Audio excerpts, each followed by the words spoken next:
तो वहीं इस पर हमारे साथ पर्यावरणविद आलोक राय हमारे साथ जुड़ गए। न्यूज इंडिया से जुड़ने के लिए आलोक जी आपका बेहद धन्यवाद।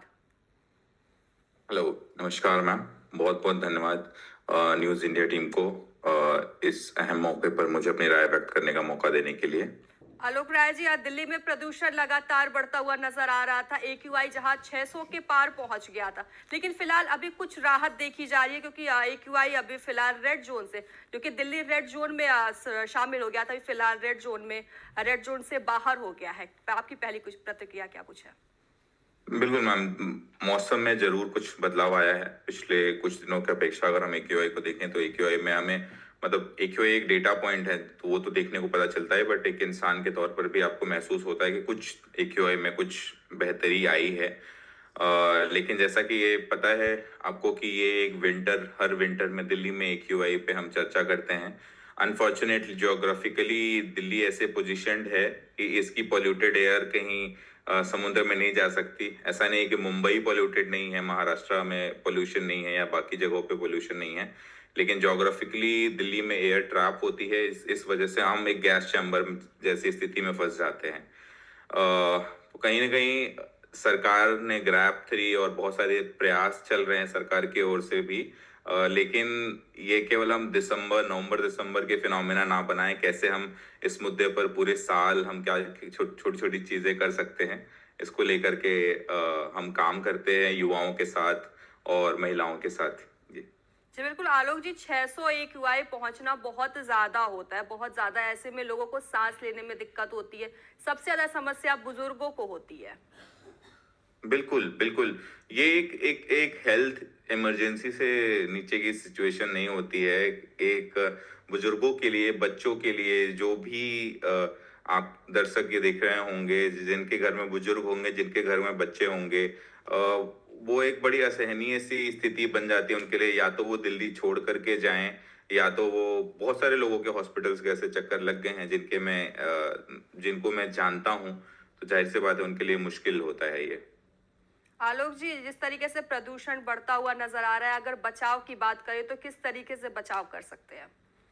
प्रदूषण को रोकने के लिए कई बार हमें लगता है कि एक बहुत बड़ी बड़ी कदम उठाने की जरूरत है। पॉलिसी लेवल पे बहुत ही बड़े बदलाव करने की जरूरत है।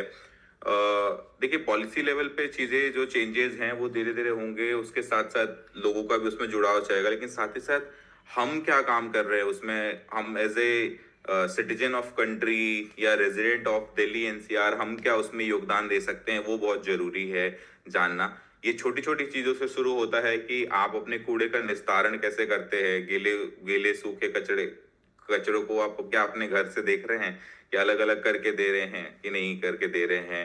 साथ ही साथ आप ये देख रहे हैं कि हम वेहिकुलर जो हमारा कंजेशन बढ़ता जा रहा है, जैसे व्हीकल का पोल्यूशन बढ़ता जा रहा है, उसको हम कैसे कंट्रीब्यूशन नहीं कर, पब्लिक ट्रांसपोर्ट का कैसे हम इस्तेमाल कर सकते हैं। साथ ही साथ अगर हम बात करते हैं छोटे छोटे बहुत सारे क्लाइमेट के जो सॉल्यूशंस हैं, क्या हम उन्हें सहयोग कर रहे हैं, क्या हम उन्हें अपना सकते हैं। चाहे प्लास्टिक से लेकर के हम क्या उससे हम रिप्लेस कर सकते हैं बैग से। छोटे छोटे इनोवेशन जैसे सोसाइटीज में हमने बैग डेस्क जैसा कॉन्सेप्ट बनाया है कि सोसाइटीज में एक जगह पे आप जब आप निकल रहे हो तो वहां पे आपको बैग्स मिल जाते हैं, ताकि आप अगर बाई चांस भूल भी जाते हो प्लास्टिक्स वगैरह तो आप वहां से बैग्स पिक कर सकते हो। तो कहीं ना कहीं एज ए कम्युनिटी हम अगर बात करें तो इनहेरेंटली भारतीय परंपरा के हिसाब से हम कहीं ना कहीं सस्टेनेबल सोसाइटी हैं। बट कहीं ना कहीं मार्केट मैकेनिज्म और जिस तरीके से उपभोक्तावाद बढ़ा है धीरे धीरे, हम धीरे धीरे उपभोक्तावाद और मार्केट मैकेनिज्म की ओर खिंचते चले गए हैं। और अपनी जो परंपरावादी जो मतलब जो सस्टेनेबिलिटी की जो प्रैक्टिसेस थी हमारे घरों में, आप देखते थे कि पहले हमारे घरों में जो अगर कोई एक डिब्बा आता था तो वो डिब्बे कम से कम 4 या 5 बार इस्तेमाल हो जाते थे। वो रीयूज वाले हमारी हैबिट थी। तो कहीं ना कहीं एक बिहेवियर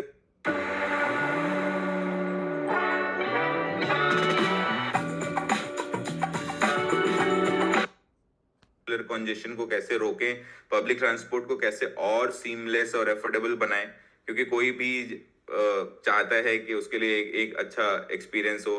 पराली को लेकर के जो सॉल्यूशंस बन करके आ रहे हैं कि कैसे पराली से लाइवलीहुड जनरेट किया जा सकता है। ऑलरेडी बहुत सारे लोगों ने पराली से पैकेजिंग मटेरियल, पराली से प्लाई बोर्ड, पराली से अन्य लाइक बायोफ्यूल्स, तो बहुत सारे सॉल्यूशंस हैं। उसमें हमें रिसर्च करने पड़ेंगे, थोड़ा और उसको देखना पड़ेगा कैसे उसको और एफिशिएंट बनाएं, मार्केट के लिए और वायबल बनाएं, और उसको कैसे हम एक बड़े स्केल तक लेकर के जा पाएं। जैसे कि हम देखते हैं कि पराली की एक समस्या हरियाणा, पंजाब, वेस्ट यूपी ये रहती है, इसको हम कैसे दूर कर पाएं।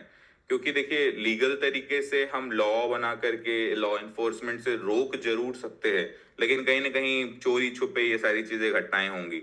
लेकिन अगर लाइवलीहुड अगर उनका बनता है, किसी भी किसान को एडिशनल इनकम मिलती है इस पराली से ना जला करके, तो जाहिर सी बात है वो नहीं जलाएंगे। तो ये कुछ कुछ छोटी छोटी चीजें हैं जो सरकारी स्तर पर और एक इंडिविजुअल दिल्ली एनसीआर के रेजिडेंट पे हम कंट्रीब्यूट कर सकते हैं, और एक ईयर राउंड फिनोमेना है।